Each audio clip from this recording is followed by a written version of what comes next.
हम बाजार से आए, पता नहीं किसके यहाँ चाय पीने गए, किसके यहाँ कौन है, 3 दिन वाला है, 4 दिन वाला है, कोई सूतक है, कोई प्रतिहार है। और जब आकर के पीतल की मूर्ति को हम स्पर्श करते हैं तो 14 दोष है, कई दोष तो हमने अपने पाल रखे हैं बिना कारण।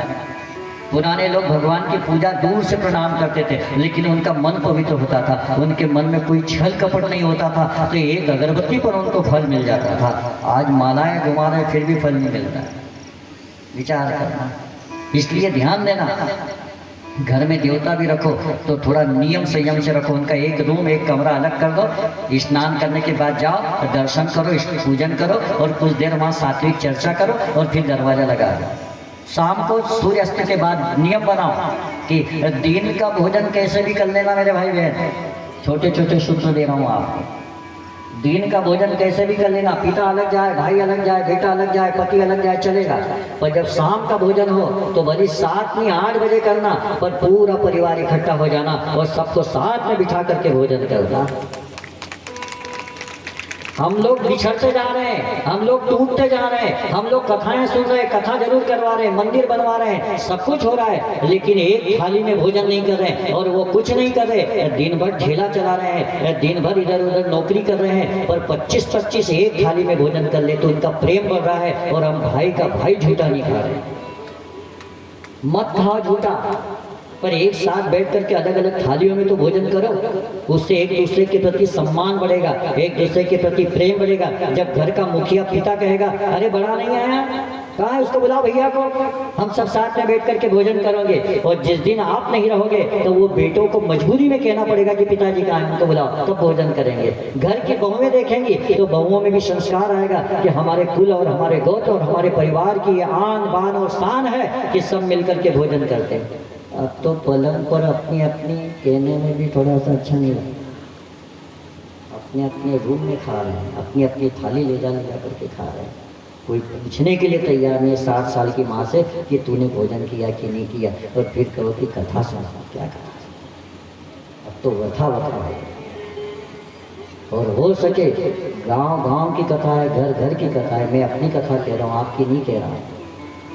25 साल से गांव गांव घूम रहा हो और आपके आशीर्वाद से यही सब सुनने को मिलता है। तब जी करता है कि कथा को रोकूं और आपको वास्तविकता से जोड़ूं कि वास्तव में क्या है। कथा ही सब कुछ नहीं है। कथा को सुन करके समझो, विचार करो कि हमारा भोजन बिगड़ गया, हमारे सब सारे संस्कार बिगड़ रहे हैं। कथा सुन करके कहानी याद कर लोगे तो इससे क्या लाभ मिलेगा। कई राजा महाराजाओं की कथा है, लेकिन उन्होंने जो किया उस कथा को सुन करके फिर जीवन में उतारना, तब जाकर के ये जो कथा सुन रहे ना, ये ब्राह्मण की कथा है। ब्राह्मण पतित होता है तो समाज पतित होता है, और घर का मुखिया पतित होता है तो फिर घर का पूरा परिवार पतित हो जाता है, पतन की ओर जाता है। इसलिए ध्यान देना, एक बात और ध्यान देना कि घर का मुखिया कैसा हो। घर के मुखिया ने नहीं बिगड़ना चाहिए, दुनिया बिगड़ती है। चलने दो, जो मांग रहा है छोटा दे दो, और ले ले तू, और कम पड़ रहा है और ले। मेरे भाग्य में जो विधाता ने लिखा उसको कोई नहीं मिटा सकता था। इसके पहले अपने गांव सुकून में कथा हुई, इसके पहले शिव पुराण तो हुई, फिर अभी बीच में भी कथा एक हुई शिव पुराण। आदरणीय कोई पंडित जी आए थे, उन्होंने की थी, तब भी मेरे पास फोन गया था कि तारीख खाली है क्या। तो मैं उनके साथ मैं अभी बाहर हूँ, आपको बताऊंगा। पर वो मेरे भाग्य में नहीं थी, ठीक है, मेरे भाग्य में नहीं थी। मैं यहाँ चक्कर भी लगाता तो नहीं होती। और सच मानना, आज 25 साल से हमने कभी फ़ोन नहीं लगाया कि तुम कथा करवा लो। कोई एक बंदा भी कह दे कि मार्कंडे ने फ़ोन लगाया कि तुम्हारे गांव में कथा करवा लो, नहीं। जब फुर्सत होती है ओंकारेश्वर चले जाते हैं, महीने 2 महीने 8-15 दिन में। और जब देख लेते कि 2 महीने से कोई कथा का समय नहीं आया तो फिर ओंकारेश्वर के पास अर्जी लगा देते हैं कि बाप हो सके तो 3-4 घंटे तेरे गुणगान करवा लेना बस।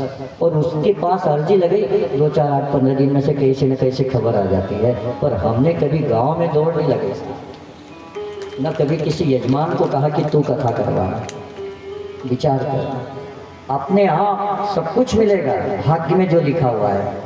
इसलिए ध्यान रखना, सहज और सरलता के साथ कथा को सुनना और सुन करके समझना। उस गर्गाचार्य ऋषि का